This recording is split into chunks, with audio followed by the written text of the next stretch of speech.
Let's go to Jack Cafferty. He's got the Cafferty file. They're all trying to make nice right now, Jack. Not a huge surprise, but it looks nice. Well, yeah, nice photo op. Republican Senator Jim Inhofe from Oklahoma, Republican senator, wants to put a freeze on the remaining cash in that $700 billion bailout of the financial industry.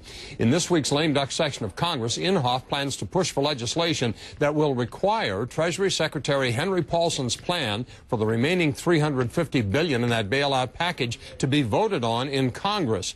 Despite promises from congressional leaders at the time that there would be both, there is absolutely no transparency or congressional oversight on where the first $290 billion has gone. That's our money.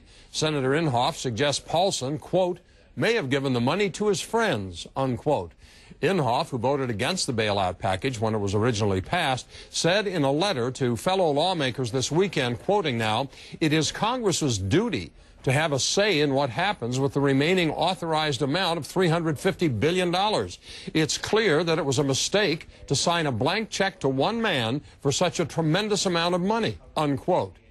Duh. Here's the question. Should Congress freeze the remaining bailout money? Go to CNN.com/Cafferty file, post a comment on my blog. I was reading last week, there is no one in the Congressional Oversight Office. There's nobody working there. Doesn't exist. Well, they better get someone there pretty quickly. Yeah, well. All right, Jack. Thank you, Jack Cafferty, for the Cafferty file. Jack. Question this hour is, should Congress freeze the remaining $350 billion of bailout money? Robert writes from New Jersey, the bailout money should be frozen. The entire bailout plan was hastily concocted by Congress to help improve their public image and make Americans believe the government was doing something to help them.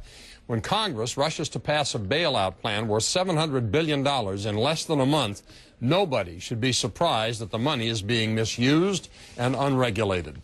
C in Kansas, freeze the remainder until there's accountability for the monies distributed to date. Transparency was supposed to be built into this plan. Show us who got the money, how much they got, what they intend to do with it, or what they did with it.